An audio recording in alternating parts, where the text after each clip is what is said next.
Shoah ahora.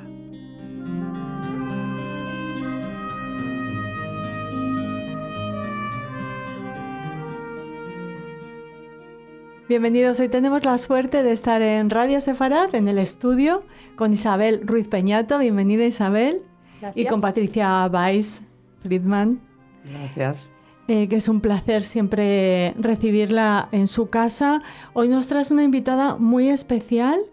Isabel es estudiante de arqueología en la Universidad Complutense de Madrid, pero no solo eso, es alguien muy especial, Patricia. Sí. Para mí es de las alumnas que más me ha marcado en todas las conferencias que he ido a colegios y universidades, etcétera, porque cuando ella tenía como 16 años o 17, en un CEIP, que es un colegio que solo tiene hasta cuarto de la ESO, fui a dar la charla del legado de mi madre y una de las alumnas que me escuchó fue Isabel y le interesó mucho, le regalé, o no sé, ella consiguió el libro de Violeta Friedman, de mis memorias, y bueno, le motivó mucho, tanto es así que al año siguiente empezó en un colegio bachillerato, el CEIP que fue, era el CEIP de Moncayo en Fuenlabrada, lo digo porque es importante mencionarlo. Porque trabajan mucho en la memoria, Daniel Sáez y su hermano Jesús Sáez, que están muy involucrados en nuestros temas. Y bueno, calaron en Isabel y el año que empezó bachillerato hizo el trabajo de primero de bachillerato, un trabajo de Mengele y León de Grell, y dedicó el trabajo a Violeta Friedman. Entonces me llamaron del colegio para que dé la charla y para darme el proyecto de Isabel antes de que ella lo presentara al colegio. Fue como muy bonito. Y entonces, bueno, nos quedamos en contacto con correos y Isabel siempre ha tenido mucho interés y siempre hemos estado en contacto. Y fue muy emotivo porque este verano me comunicó que además es bailarina de ballet de Rusia y había hecho un baile que lo ha titulado Baile de Auschwitz o Ballet de Auschwitz. Birkenau. Ballet de Birkenau, dedicado también a Violeta Friedman. Y bueno, me he sentido tan unida a ella que hoy he quedado a tomar un café y inmediatamente he llamado a Raquel, digo, a Isabel no la podemos perder y aquí la hemos traído. Y, te hemos secuestrado. Y tan solo Isabel. tiene 19 años y la pobre está un poco preocupada, pero bueno, yo creo que es una chica muy interesante y muy culta para su edad.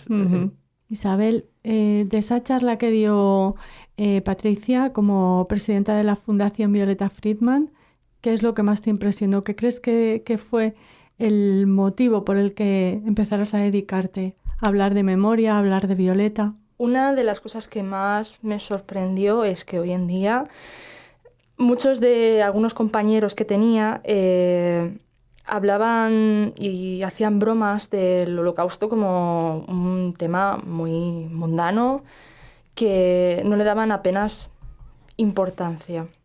Entonces, cuando ella vino, contó la historia de su madre y me sorprendió mucho que una chica adolescente fuese separada de su familia por una persona que era un médico que decidía sobre la vida o la muerte según derecha o izquierda.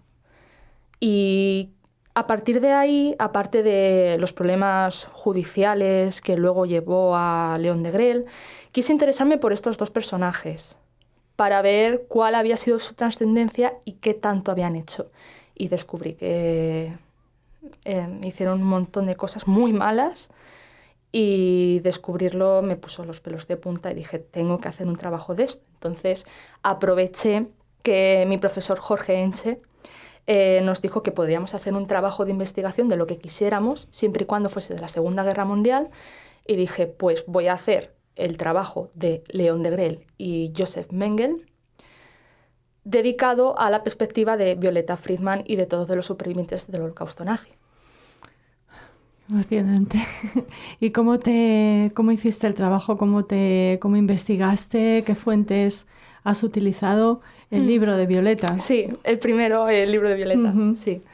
Primero empecé por el libro de Violeta y luego ya fui con distintos libros de biografías nazis de personajes nazis, como puede ser Goebbels, Himmler, Y ya poco a poco... Son muchísimos nombres. Son muchísimos no los vamos nombres. a decir todos. Desgraciadamente son muchísimos nombres. Sí, y luego conseguí unos libros que recopilaban toda la vida de Joseph Mengele, pero no de León Degrelle. De León Degrelle no hay apenas nada.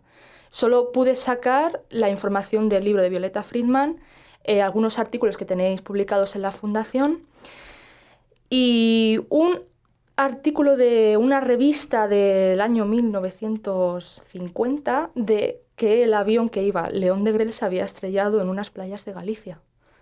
Pero realmente no he podido sacar mucho de León Degrelle, por lo tanto, esa parte decidí que pudiese venir Patricia Weiss para poder explicar ella esa parte porque yo no tenía información. Referido a Joseph Mengele, un libro de 600 páginas que recogía todas las atrocidades que hizo en su vida, que no se sabe dónde terminó él, porque huyó por la ruta de las ratas a Brasil y luego a Paraguay y se le perdió la pista. Dicen que se ahogó en unas vacaciones en un río, pero no se encontró el cuerpo, entonces... Y no pudo ser juzgado, ¿no? Sí. Y no puede ser denunciado públicamente más allá de lo que conocemos. Buscando, sí, está en busca, claro. Pero Heinrich, Eichmann. Estaban buscando a Eichmann y ya de paso quisieron buscarle a él, pero huyó a Paraguay, que era un régimen que protegían a todos los nazis de la época, y no pudieron hacer nada con él. Es muy emocionante ver plasmado en una persona, en una joven como Isabel, el trabajo de la Fundación. Sí, es increíble. Eso es lo que me da la energía, la adrenalina para seguir, porque con un alumno como Isabel cuenta como 1000, o sea, quiero decir, es súper estimulante y me da mucha alegría. Y además Isabel lee muchísimo, es una mujer... Bueno, una chica de 19 años, pero muy culta para su edad, muy dedicada a la historia, lee mucho y te puede hablar de lo que quieras, de temas de nazis, porque lo tiene súper estudiado. O sea, hablar con ella es como súper enriquecedor. Isabel, ¿y cuáles son las ondas, digamos, que ha creado tu trabajo? ¿Lo han leído tus compañeros? ¿Lo has podido compartir con jóvenes como tú? Primero... Mi trabajo, para que sepáis un poco cómo lo estructuré, primero hice como una diapositiva que tenía que exponer en clase durante 50 minutos, lo cual era casi imposible. Hice un ensayo de 25 páginas aproximadamente, que se lo pasé a mis profesores para que supiesen de qué iba a ir tu conferencia, Patricia, y luego la conferencia de Patricia. Pero ese libro realmente... Lo he intentado dar a personas para que lo lean, pero no le han hecho mucho caso, porque piensan que, bueno, una historia más de tantas. No se le da la importancia que tendría que tener. Bueno, eso es lo que trabajan fundaciones como la Fundación Violeta Friedman. Nos has hablado de la Violeta adolescente con la que te identificas, ¿no? Sí. Y conoces su historia y tal, pero ¿qué te parece su lucha judicial? Para empezar, es una persona súper fuerte. Cualquier persona en su situación se hubiera rendido. Entre otras cosas, el principio de que ella contaba de que le escuchó en la televisión o en la radio y que escribió una carta y que León Degrelle dijo, ven y dímelo a la cara. Prácticamente dijo eso. Y cómo ella se atrevió a ir a un juzgado y defender su historia y sus derechos, que es muy importante, y cómo pudo cambiar la ley, que eso también es muy importante porque en esos años la dictadura franquista y después todo lo que conllevó la dictadura franquista cuando se acabó en 1975. Y hablábamos de esas ondas que han provocado tu trabajo, pero en tu vida, ¿qué va a significar este trabajo, este estudio que has hecho sobre este tema y sobre la figura de Violeta Friedman? Pues he decidido ampliar ese trabajo. Ahora que estoy estudiando arqueología, quiero ampliarlo a un trabajo que me va a llevar mucho tiempo porque hay muy poca información en España y las fuentes que hay en inglés apenas se entienden. lo voy a ampliar a la vida en los campos de concentración, porque no solo he leído la historia de Violeta Friedman, me he interesado por muchos nombres que aparecían en su libro y que luego leyendo esos nombres me han llevado a libros con historias y hay como muchas historias interconectadas que, a pesar del horror que se puede vivir, por ejemplo, el famoso tatuador de Auschwitz, una historia de amor dentro de todo lo que es el horror. Entonces he querido centrar mi trabajo, que es lo que estoy investigando ahora, en cómo surge la ideología nazi, que no se entiende por qué, y luego la vida en los campos de concentración, los intercambios que hacía la gente para poder sobrevivir, puesto que o no les daban de comer o les daban una sopa aguada con peladuras de patata, los objetos que perdía la gente al entrar en los campos de concentración, que les eran arrebatados y los vendían. ¿Dónde han terminado esos campos de concentración borrados por los nazis? Porque hay muchos. ¿Y dónde han terminado todas las personas que antes del holocausto de gas había el famoso holocausto de las balas? ¿Dónde han terminado todas esas personas para poder reconocerlas? Te expresas escribiendo esos trabajos, investigando, pero también lo haces con el ballet, sí, como nos ha comentado Patricia. Coméntanos cómo es esa pieza que has creado. Bueno, esa pieza se titula Birkenau y es prácticamente la historia de Violeta llegando al campo de concentración y toda su historia en él. Utilizo la música de la lista de Schindler porque es una música que pone los pelos de punta, y lo que he querido centrar en ese baile es la angustia que se siente al ser tan joven y perder a tu familia. Al final del baile hay una cosa muy característica que no lo he puesto por mero azar.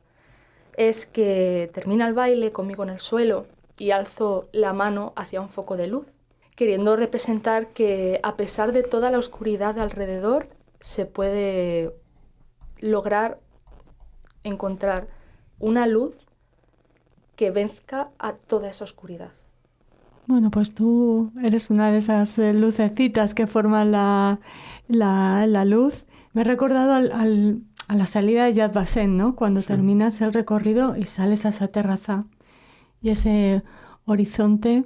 Lo que nos comentabas, Patricia, fuerzas para seguir testimoniando, ¿no? Y yendo a colegios. Personas así nos motivan un montón, por supuesto. ¿Cuáles son los próximos pasos de la Fundación? ¿Tenéis algún proyecto así próximo que nos quieras contar? Bueno, estamos ahora en un proyecto, un macroproyecto muy interesante de la Unión Europea, que estamos trabajando con Yad Vashem España, con la Universidad Francisco Vitoria y la Fundación Violeta Friedman. Entonces, Cecilia Levitt, como representante de Yad Vashem España, forma alumnos vía online y luego hace la exposición en los colegios. Luego vamos a dar la conferencia, mayormente o voy yo o va Eva Lehmann-Borer. Irán otros patronos de la Fundación, pero inicialmente iremos nosotras a dar la conferencia, y luego vendrá una artista como Nora Austerman o Laura García, que nos va a ayudar. Ellas como artistas lo que van a hacer es que los alumnos interioricen el papel de Violeta Friedman como un ser diferente a través de la música, la poesía o el arte, y trabajan en unas sesiones para que los alumnos vivan, como lo que comentaba Isabel un poquito, Violeta Friedman. Entonces es un proyecto muy bonito y vamos a ir a recorrer toda España y también vamos a salir fuera de España. Y llevamos el legado de Violeta Friedman a todos los sitios donde podamos. Bueno, pues es una iniciativa estupenda. Como ha sido estupendo conocerte. Sí. Isabel, quizá en algún momento ese Birkenau o esa pieza de ballet forme parte de la fundación, de los proyectos de la fundación, y por supuesto tu trabajo, que te agradecemos mucho. Sí, ¿quieres añadir algo más? Yo creo, Raquel, que en el trabajo que va a hacer de campos de concentración a lo mejor podríamos buscar gente que la pueda ayudar, porque yo creo que tenemos muchos contactos y gente que le puede dar un apoyo, que yo creo que es una persona que se lo merece. Por supuesto. Bueno, Isabel, ¿algo más que quieras añadir? Pues que, como dijo Violeta Friedman, la historia se siga contando y no se olvide, que es muy importante, porque los días que tenemos hoy en día, la situación está muy mal y se puede ver reflejada en muchas cosas. Muchas gracias. Muchas gracias.